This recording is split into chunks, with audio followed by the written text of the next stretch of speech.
Hello, hello, hello, hello, hello, hello.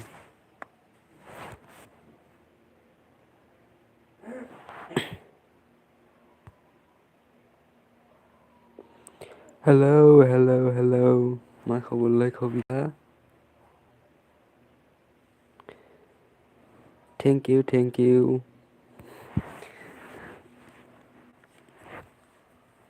आब' मोजाङानो दंथ'यो दासान्दि खबरा।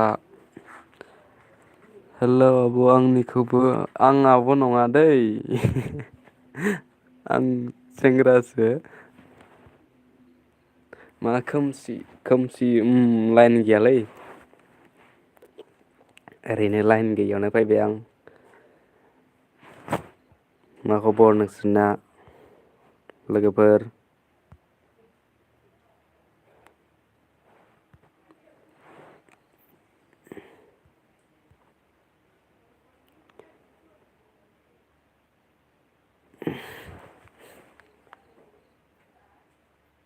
मोखांखौ खोनथिरा लाइन गैयालै। अ सरि। अ सरि ब्र'। येस नायखायो आङो नायखायो। बोरो लोगोफोरा दंना गैयाब्रा? आब'आ थांबाय नामा ए बाग्लारि आब'आ?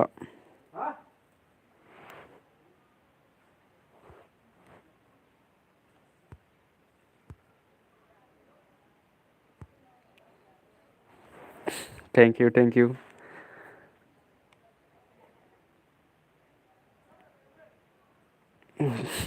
ओरैनो फट' माने ओरैनो दोनदों आब'। ओंखाम जाबाय नामा ब्र' ओंखाम जाथ'वाखै आङो। ओरैनो लाइभ फैनो होननानै फैबाय दिनै रायज्लायनो होननानै गोबावथार जाबाय नालाय। मा खबर नोंसोरना? बाग्लारि आब' कबिथा मिउजिक।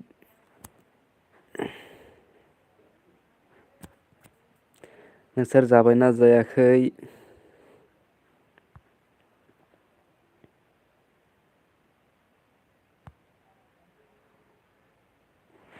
मोखांखौ खोनथिरा मोखांखौ खोनथिरा। मोखां खोनथिगोन र'। लाइन गैयालै लाइन थाबा आं खोनथिगौमोन ना। हेलौ ब्र'। माथो नुवाबो खोमसि सि खोमसि सि माने लाइन गैया र' दा दसे थाना लाइन फैबा नुगोन। महरखौ देखायरा लाइन गैयालै ब्र'। आंबो लाइन गैयियावसो फैफ्लांबाय नालाय लाइनाबो नै दानिसो थांदो। नुगोन नुगोन सिन्था खालामना। ओमफ्राय 6 जन दङ जोंहा सोर सोर दङबा? निजोम ब्र' मा खबर?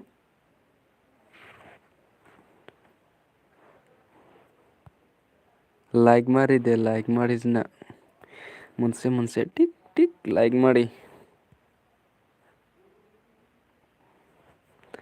मोखां देखायगोन मोखां देखायगोन हेलौ बिखुंगुर। आसोल मा खबर? आं दं थेंकिउ आब' बिदिनो थाबाय थाथ' दसे। लाइक होबाय थेंक इउ।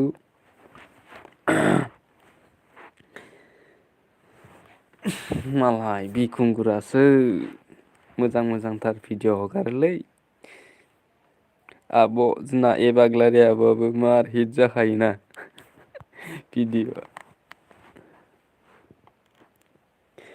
कबिथाया बे साननैया हगारथाराखै। सर्ट मुभि बानायदोंनो जोंना कबिथाया साननैसो उनाव नुनो मोनसिगोन मा चेनेलाव नुगोनबा? कबिथा मा चेनेलाव नुगोन? खोन्थाहरलाय खनसे।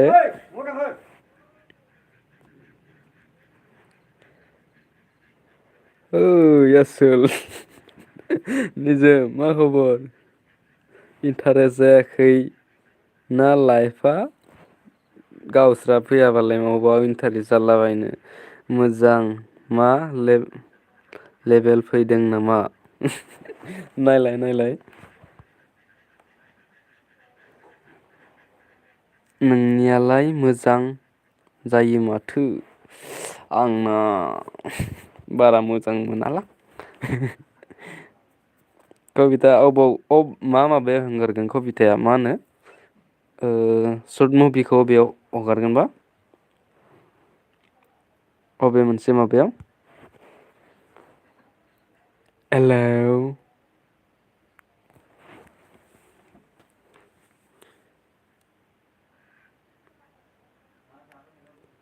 हेलौ हेलौ हेलौ बेबा कमेन्टखौनो नुवाखै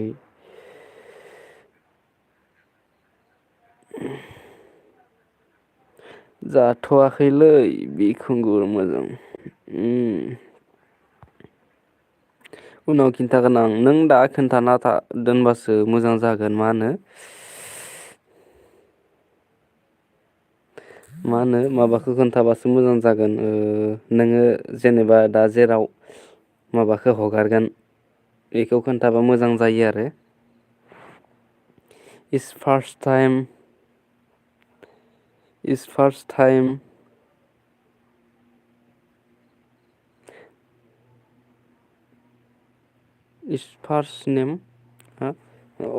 फार्स्ट नेम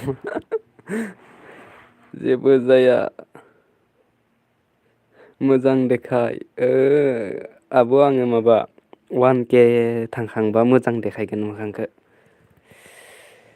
ना अ माइ गड माथो नाय नारें जुमब्रासो मोखाङा ओंलै दाखुरा राखायनो औ दैमारि गयारि थोद फागल मोजां खोन्था मोखांखो खोन्थिगोनलै माबा मा होनो आं माबागोन ना 1K जाबा थांनोसै आं नङाबा माबा थांथ'ना र' आं 1K जाबा देखायगोन होनदों ना जल लाजिदों नामा क्रेजि नुजानो नोंना दं फैया माथो औ इ नुखाबाय थानानैनो माबायोलै एक्सट्रा आपडेट ओइ आसोल मा खबर मा खबर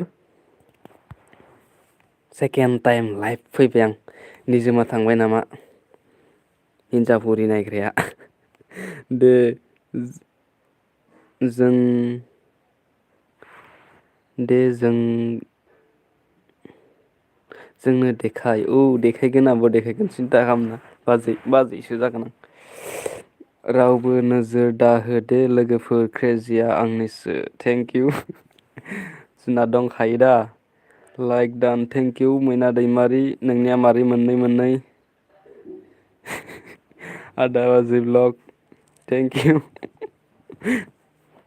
थेंक इउ 9 जन जोफैबाय जोंहा लाइकआनो मोनथामल' बिखुंगुर नुदोंना क्रेजि नों औ नुखादों दा ना कबिथा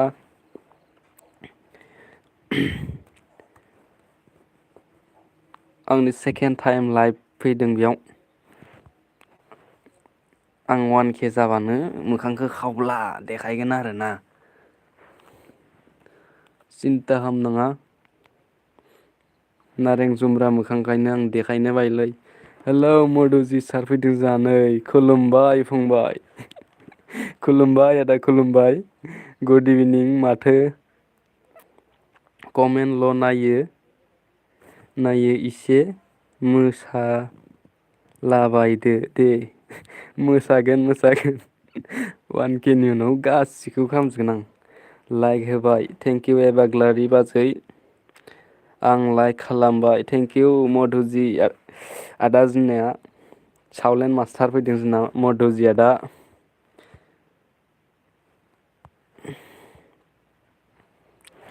मोजाङै था नोंसोर हले दै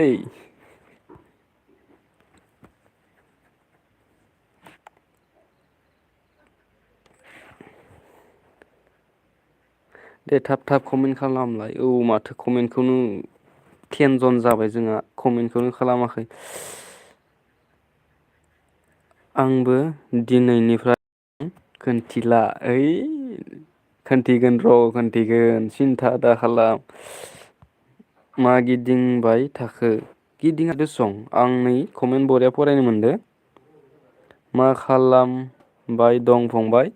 बिदिनो लाइभआव फैनो होननानै फैदोंमोन आं। क्रेजि मावजि थेंक इउ। मा ओंख्रि जाखो? जोंना सार ओंख्रि जाथ'वाखैलै। हाइ क्रेजि लाइक खालामबाय एमवारि blog thank you. Hello sir hello madam मा खबर? निरन्जय हाय माबार कमेन्ट फोराय कमेन्ट फोराय माने आंनाव नै दासो निरन्जयनि फायदो।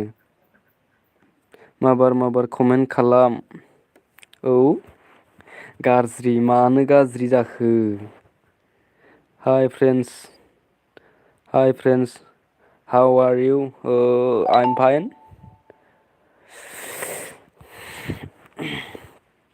मानो गाज्रि जाखो? जा 12 जन जाबाय। मा ओंख्रै संखो? हिनजावा फैगोन र'।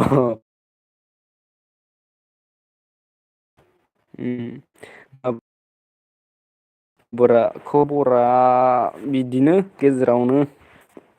आं थांबाय हाय क्रेजि नों मोखांखौनो खोन्थिया है माबा लास 1K जाबा खोन्थिगोन होनदोंना आङो। जारिमिन अफिसियेल हाय मधुजि हाय everyone please comment first. Yes please comment first हाय कबिता मधुजि हाय कबिता बुंदों।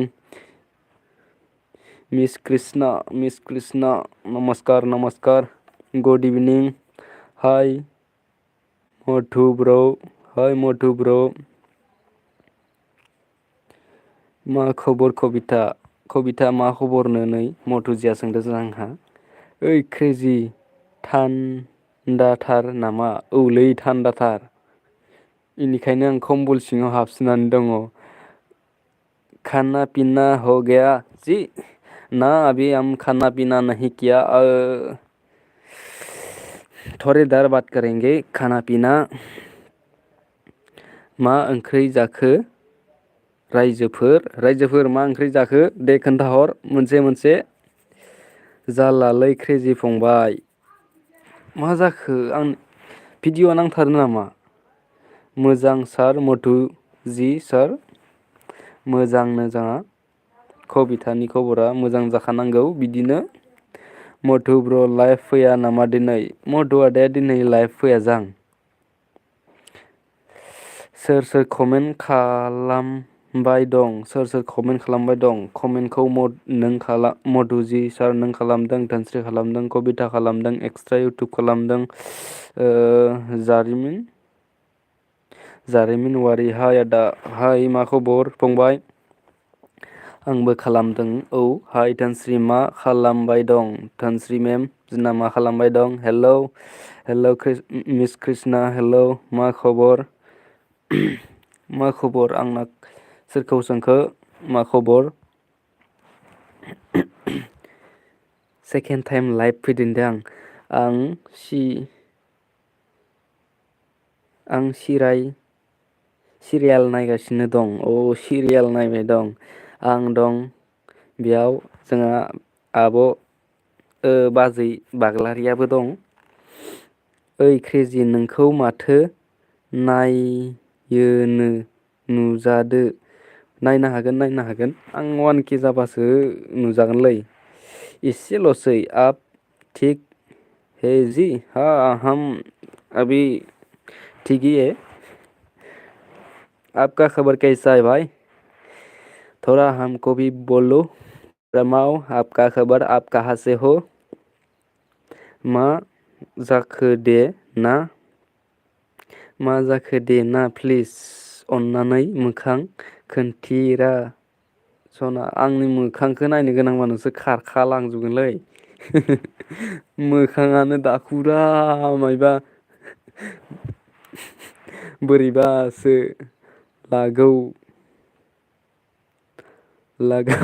लागाव लोगोफोर कमेन्ट खालाम कमेन्ट खालाम थेंक इउ मधुजि बिसोर कमेन्टखौनो फार्स्ट खालामनो हायालै ना मधुजि सारनि बायदि जोंहा। फरायख'नो हायै खालाम दे फरायख'नो हायै खालामनाय देनाय दे धोनस्रि जोंना फरायख'नो हायै खालामो एकदमबारे लोगोफोरा ओइदजोन दङ आं खारा दै अ थेंकिउ बाग्लारि बाजै बाग्लारि बाजैया मा ओंख्रि संखो रदे मेम माम जाग्रोनि दसे उनाव फैफिनगोन आं बारा गोबाव थाया ओरैनो ओरैनो फैदोंमोन आरो माबा मा होनो गाबोन भिडिअ हगारगोन बेखौ खोन्थानो फैदोंमोन आं ओंखारबाय दै क्रेजि मावजि जोबोर दुखु मोनबाय आं नोंखौ दुखु दामोन बिखाया गाबो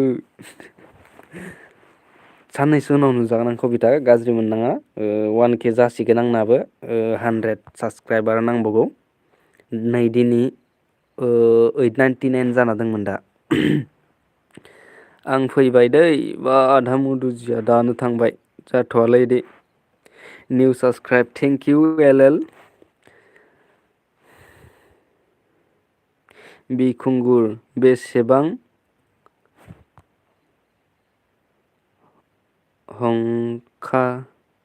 हंख्रायबाय थादों नुदों ना क्रेजि औ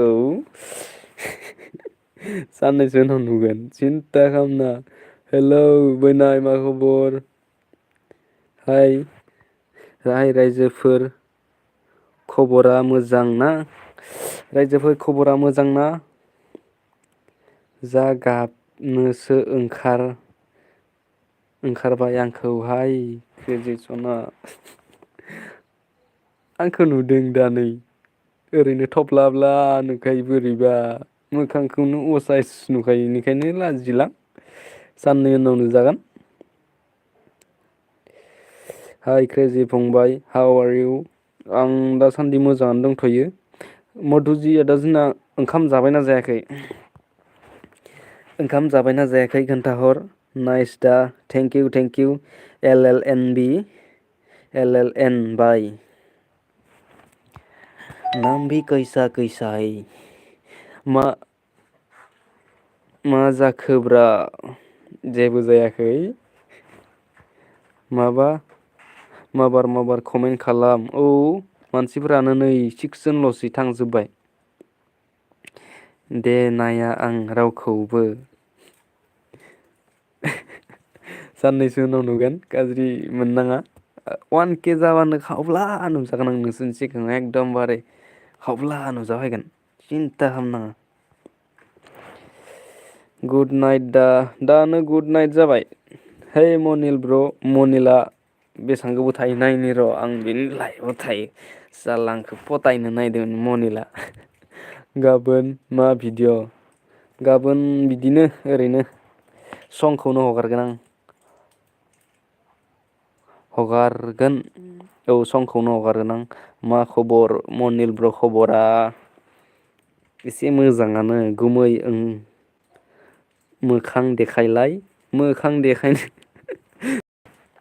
मोखाङानो दाखुरालै बिनिखायनो मोखां देखायनो बाथ'दां 1K नि उनाव गोरब्ला नुजागोन नोंसोरनि सिगाङाव कनिका ब्लग भिडिअ हाय कनिका ब्लग मा खबर हाय कबिथा मा जाखो कबिथाया मा जाखोथाय जोंना दासो नुदों दासो दुगैखांदों औ बा दै गुदुंदो दुगैनाय ना गुसुदो दुगैनाय आं थांनोसैहाय है माबा कबिथा रथ'ब्रा दसे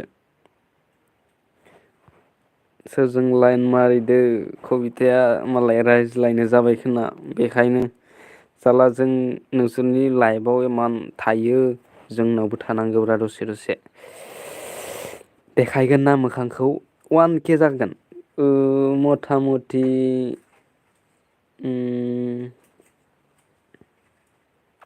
15 देसनि उनाव 1K जागोन आंनि आन्दाज आंखौ गारबाय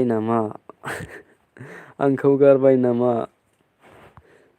कबिथाया नायलाय मोजां औ मा ओंख्रि जाखो कनिका नोंनालाय आंना बिदिनो गेजेरावनो दंथ'यो दासान्दि। गुसुजों औ गुसुजों दुगैदों। हाय कबिथा र' औ कबिथाया थानो बायोरा जोंनाव लाइफआव। मा ओंख्रि जाखो? ओंख्रि जाथ'वाखैलै। ओंखाम जाथ'वाखै आं दानि माबासो लाबोदोंमोन बयलार सफारि। बयलार सफारिजों मामोनबा इखो मा होनो इखो बानलु गिदिर गिदिर बायदिया। दुखु जादोंहाय आंखौ मधुजि सार माथो क्रेजि मावजि आंखौ सैयाहाय। सैयो कबिथा आइ लाभ इउ बा बा बा दाना रमान्टिक।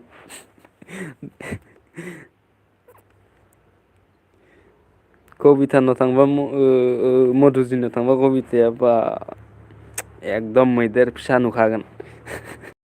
आइ लाभ इउ टु मधुजि सार नै लाभ इउ टु जाबाय फुल फान फु फुल फान्थाव आरो बाथोन अ आंहा दासोलै केपि गला। दे जेबो नङा इदिनो लेट जाखायो सोरनाबा सोरनाबि आं ओंखारथ'बाय दै एसे बिजियाव दानो ओंखारबायबो नाय दसे थाबावग्रा दसे थाबाव आंबो बारा थाया दे अनलि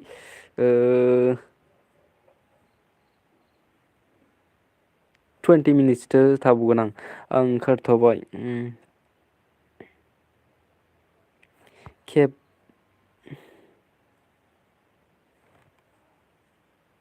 खै बे सम मा बुजियासै आं खेबसिगम होनो नामा आइ लाभ इउ टु दस्त मा दस्त ना क्या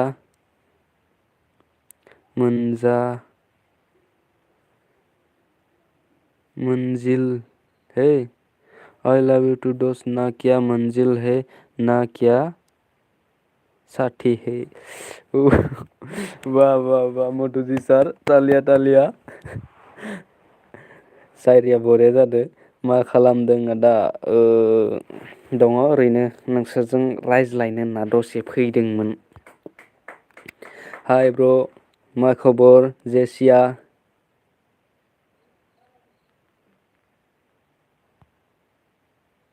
जेसिया ब्र' मा खबर उन्दुदोहाय क्रेजि सना बा दानो थांनोसै मालाय कबिथायानो आइ लाभ इउ कबिथा आं नोंखौ मोनाब्ला थैथारगोन आयु थैबायलै दानाबा निजोम जहग्लाय जागोन नोङो मधुजि सार सोर गुड नाइट ब्रा औ नै जोंना माबाया सोर बुंदोंमोनथाय बिदि जायो नामा औ जोंनावबो थानांगौब्रा दसे दसे आं नुवाखै थब्रा ब्रा मोखांखौ लाना फैदों नोंसोरनि सिगाङाव नंगौना सना मधुजि हा हा हा मा ओंख्रि जाखो आदा नोंहालाय आं ओंख्रि जाथ'वाखैलै ओंखाम जाथ'वाखै दा दसे थाना जागोन र' हाय आदा हाय नुबय सोरमोनथाय केपि गला थिगानो ब्र थेंक इउ औ लागोन लोगोफोर कमेन्ट खालाम औ कमेन्ट खालाम मा सिख्लानि नेम लाखो मा सिख्लानि नेम लाखो सिख्ला नङा आं ओंखाम जादोंमोन वाव जोंहा नै बाग्लारि आब' बाजि बायदिसो जानांगौ बिदि कबिथा इन्जय कबिथा इन्जय हाय गाइस आंखौबो सापर्ट खालामदो नै जोङो जेसियाखौ सापर्ट खालामदो आङो लाइभआव दा फार्स्ट दै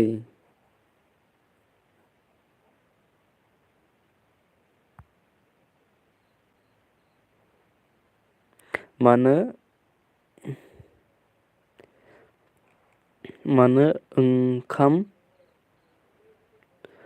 मानो मोखां देखायाखै? मोखां देखायगोन ब्र'।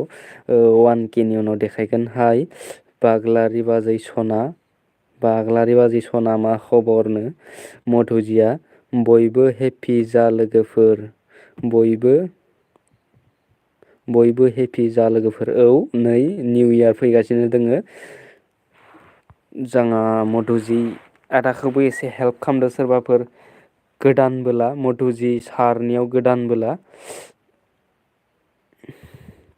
बिथांनिया एसेल'सो नांसिगौ मनिटाइज जानो थाबैनो बिथांखौबो आवगायना होदो। हाय कबिथा मा ओंख्रि जाखो? कबिथा मा ओंख्रि जाखो?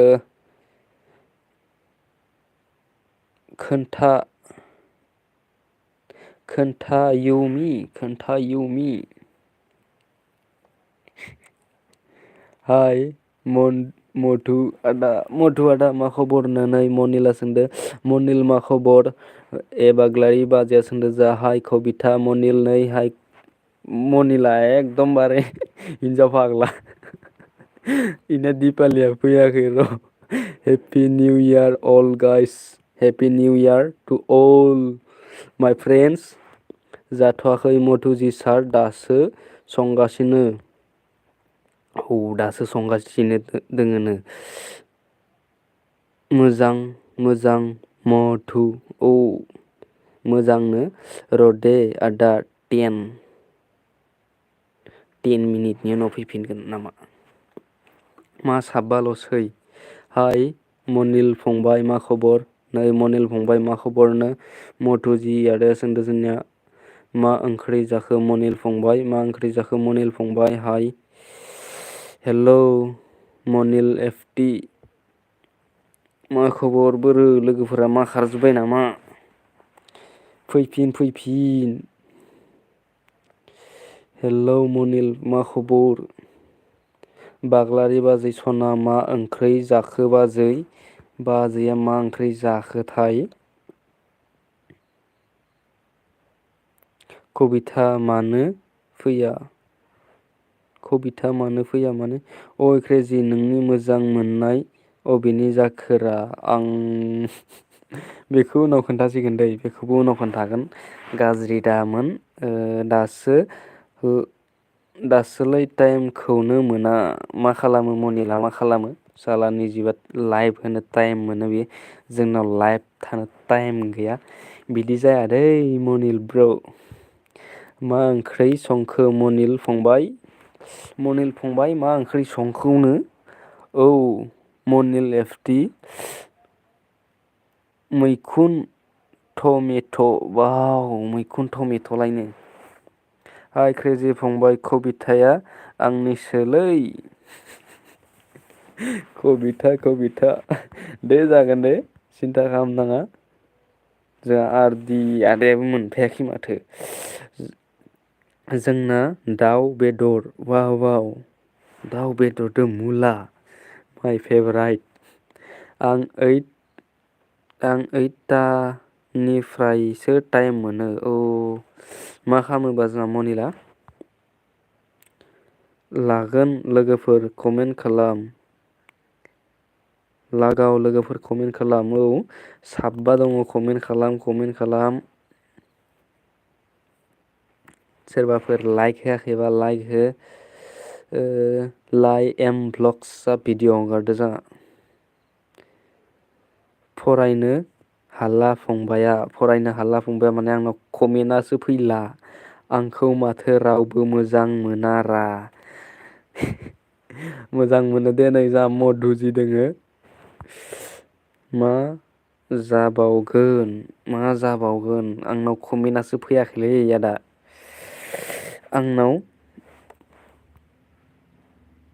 आंनाव मानसिफोरा फैबाबो कमेन्ट हरालै। औलै सोरबा बिदिनोलै नै आंनावबो नोंसोर खाथामल'सैलै कमेन्ट होग्राया। साबा दङ नाथाय सोर दङ? लागाव लोगोफोर कमेन्ट खालाम। आं हरगोन कमेन्ट मनिल फंबाय। औ दे कमेन्ट खालाम लोगोफोर कमेन्ट खालाम। कमेन्ट खालाम, कमेन्ट हर आंबो नायगोन दै नोंनि लाइभखौ सार मनि लेफटि औ नायनांगौ गासैखौबो हेल्प होनांगौ आंबो नायगोन औ सानै बारा सम सानै बारा सम मोना मनिल फंबाय। औ सानाव बारा सम मोना जा मधुजियादाया माबायाव थायो दखानाव थायोनो।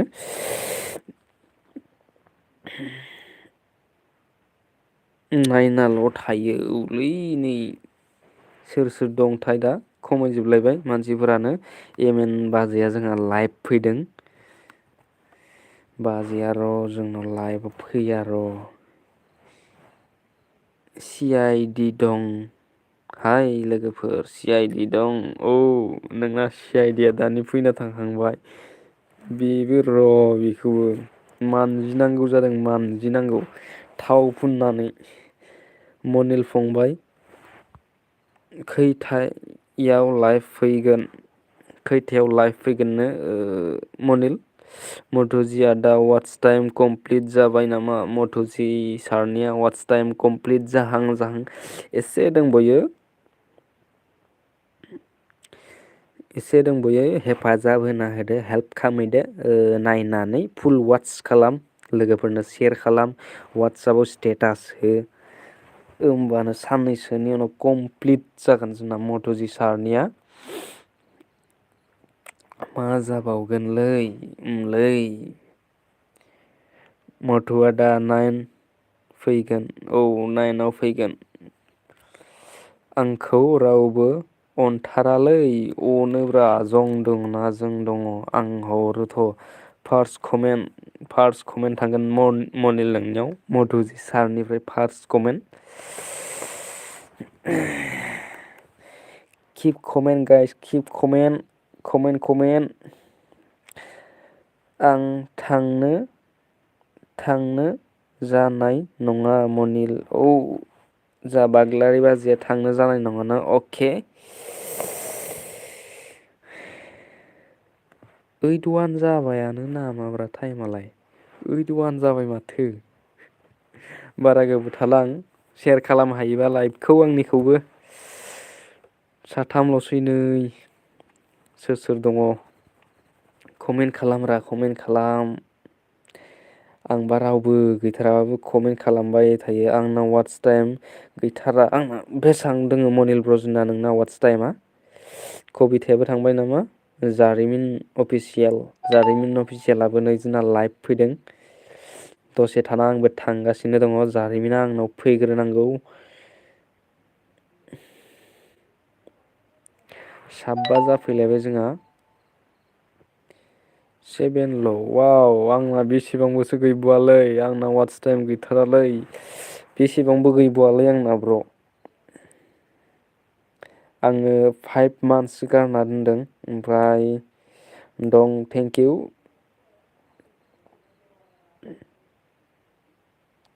सिगारेट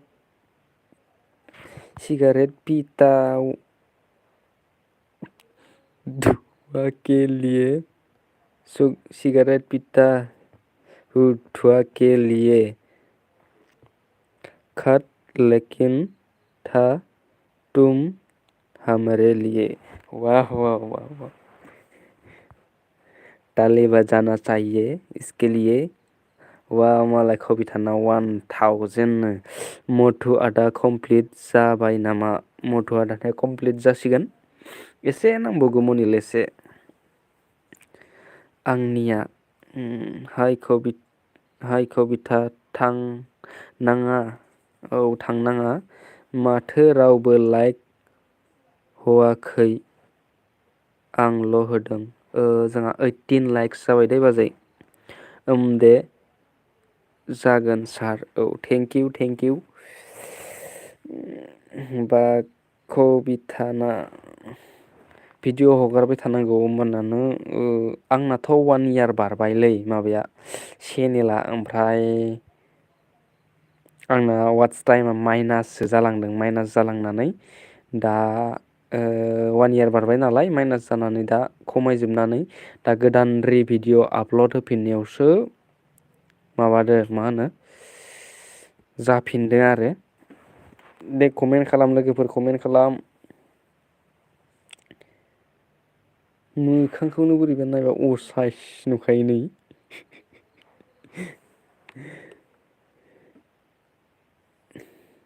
लागाव फंबाय मानो कमेन्ट खालामा औ कमेन्ट खालामनांगौ 6 जन दङ जोंना नायबायल' थानाङा कमेन्टबो खालाम शेयार खालामलाय अके थेंक इउ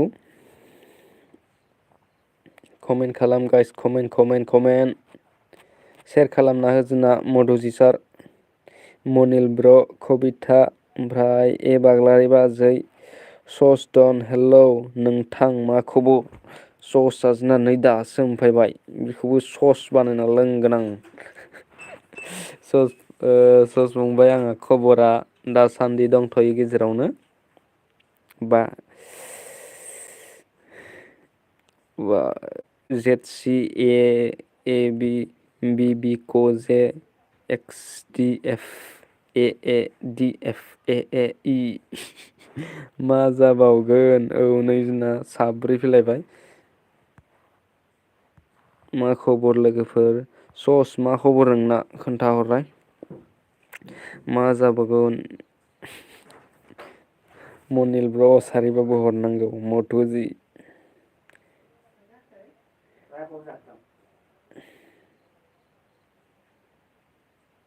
ओंखाम खुरसै नामा ए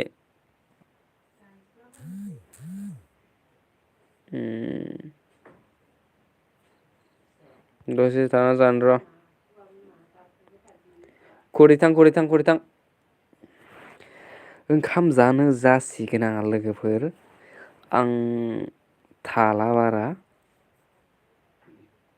कमेन्ट खालामदो लोगोफोर कमेन्ट खालामदो मधुजि सारा जाबाय नामा आदा होन आंखौ आदा जास्ट जकिं जेबो नङा सोमोन्दो मोनसे थानांगौ बिदि कमेन्ट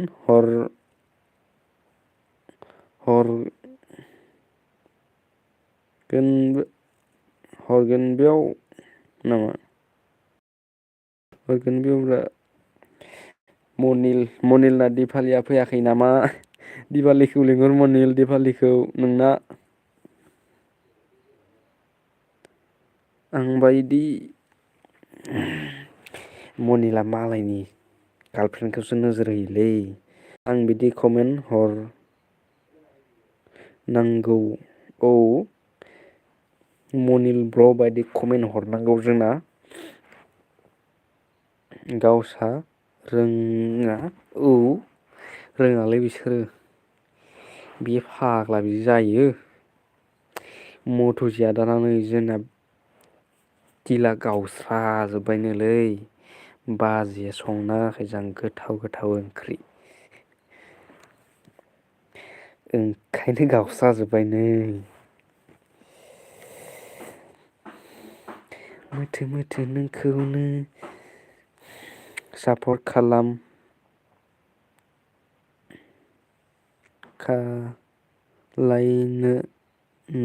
सापर्ट खालायनोबा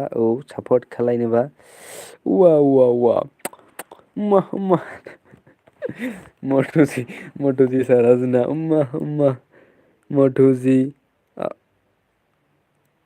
आज नहीं आया लाइफ मधुजि आज नहीं आया लाइफ हस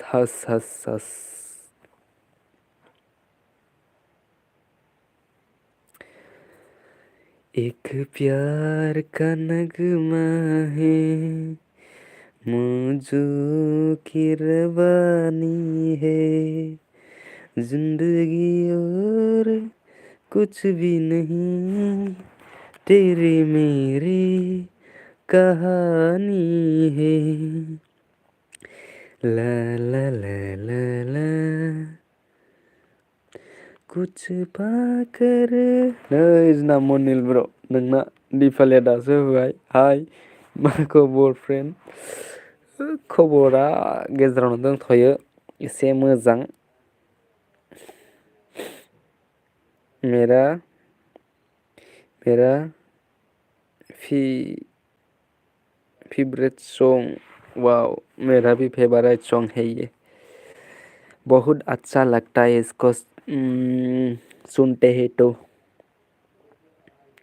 आंनाबो बिदि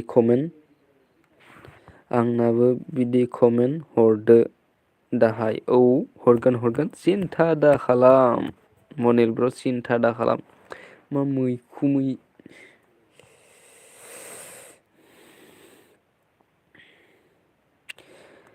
दिफालि दंना गैला आं सापर्ट खालामबाय दै सापर्ट खालामबायनो जा सोरखौ खालामखौ औ आंखौ माने थेंक इउ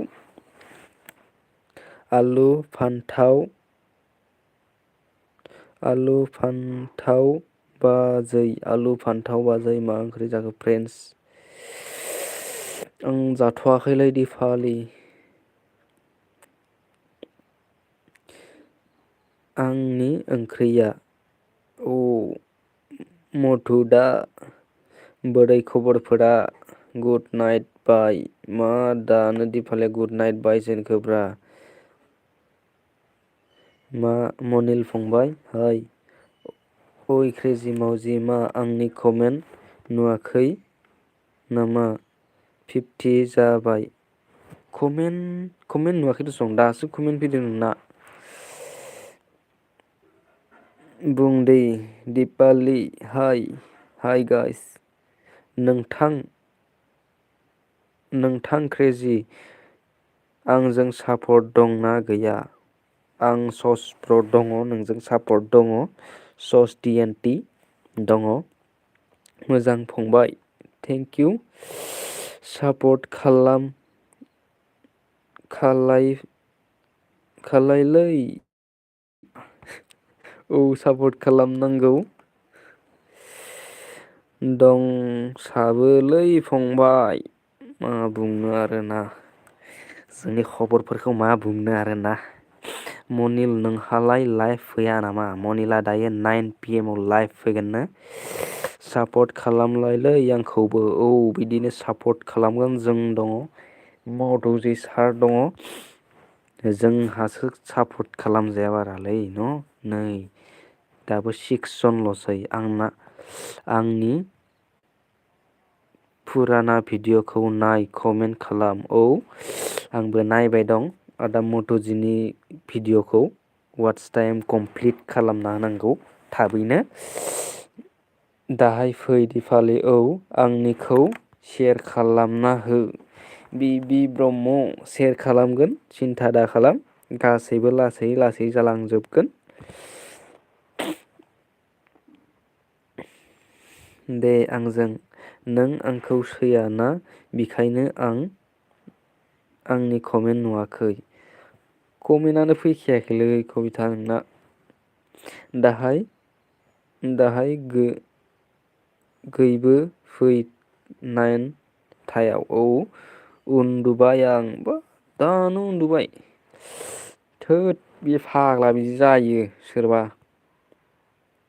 दानो उन्दुबाय मनिल आइ एम रेडि आं ओंखाम जानोसै दे गाइस माने लोगोफोर सन नोंहालाय दिपालिया मा खबर खोन्थाहरसै हाय बिबि ब्रह्म बाजै गाबोन आंजों लोगो जानोबा जा औ मधुजि सारा जोंना वेलकाम खालामदों बेबि ब्रह्मखौ जाथ'वाखै औ दाबो जाथ'वाखै नामा जाथ'वाखै मा गन्थंखौल' देखायबाय औ साननैसो उनाव देखायगोन आं गासिखौबो देखायगोन अय कबिथा मा जाखो मा गोमाबाय थायो अह नंगौ नामा औ नंगौ नामानो ओइ दसे मेंना गिरायदों औ दसे मनिला खोन्थाहरासैलाय मा खामानि मावो अय क्रेजि सना ओंखाम जादो सना औ जानोसै good night all bye okay hit good night hit hit, hot, BB, bye, super, thank you, and what, super, DDD, and what, friends. दे बाय हरदो खनसे गासिबो बाय हरदो लाइक थेंक इउ थांबाय दं मनिलजोंबो थांबाय दं नोंनाव आं ओंखाम जाना लाग्रोनि कमेन्ट प्लिज कमेन्ट मि गाइस औ जोंहा आदा मधुजिनिखौ गासिबो नायनानै हो super thank you I love you guys डान थेंक इउ दे होमबा लोगोफोर आं ओंखाम जानोसै दै वाट बास लोगोफोर बाय आं ओंखाम जाथ'नोसैलै बयलार सफारिजों आरो मामोन बेयो खोन्थाबो हरासै फानलु बायदि गिदिरालै I will be return. Okay. Come, beautiful. Thanks you so much. Thank you so much, bro. Thank you. Bye, bro. Oh, आं नोंखौ जोबख्रुब थांने नोंखौ दे स्मल दे बाय फ्रेन्ड्स ओंखाम जाहैनोसै आं गाबोन फैफिनगोन बाय दा थेंक इउ बाय वेलकाम